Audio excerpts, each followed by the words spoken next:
Salut, un petit tuto rapide là pour configurer une touche turbo dans RetroArch. C'est quelque chose qui est pas très intuitif quand même de base. J'ai pas mal tâtonné pour essayer pour comprendre comment ça fonctionnait. Donc voilà, je fais un petit tuto, si ça peut en aider certains. Voilà, c'est parti. Donc on appelle le menu RetroArch. Souvent c'est une combinaison de touches, hotkey plus B. On va dans touche, tir turbo, évidemment. Là sur mode turbo, vous défilez jusqu'à touche simple maintenir. Affectation turbo, là on est dans le cas où je veux juste transformer la touche principale de tir en turbo. Donc j'ouvre le défi menu des déroulants, je choisis la touche B qui sera la même que le tir turbo. Donc par conséquent j'ai transformé la touche principale de tir en tir turbo. Là on peut sauvegarder si on voulait y revenir et la laisser configurer comme tel. Fichier de remappage, le mieux c'est de sauvegarder pour le jeu, pour éviter que ça crée des conflits si par exemple vous lancez un autre jeu et que vous avez créé un fichier de remappage général pour tous les jeux.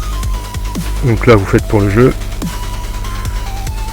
et normalement vous reprenez et là il reste juste à maintenir le bouton et ça tire tout seul avec une bonne cadence de tir. Il y a possibilité de régler la cadence. Moi j'ai jamais trop touché, généralement ça marche déjà bien comme ça. Voilà, on va passer à un autre cas de figure.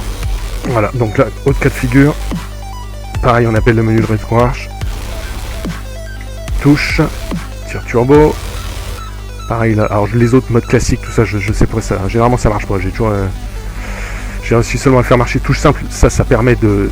On appuie un coup sur le bouton, on active le tir auto-fire si on veut. On rappuie, ça coupe le tir. C'est pas très. Enfin ouais, c'est pas ce qu'on cherche. Généralement c'est pouvoir maintenir le bouton quand on veut tirer, lâcher quand on. Donc touche simple. La affectation turbo, je vais choisir par exemple Y. Voilà. Là je vous passe l'étape des fichiers de remappage si vous voulez sauvegarder. Voilà, sauvegarder pour le jeu. On reprend. Quelques crédits. Tac. Et là normalement vous avez vos deux boutons de tir. Là un tir turbo qui est un bouton dédié et vous pouvez garder votre tir chargé, votre bouton principal de tir, ce qui permet d'avoir un tir chargé. Voilà, on se retrouve un peu comme dans la configuration des AirTags Super Nintendo. Voilà, j'espère que ça en aura aidé certains.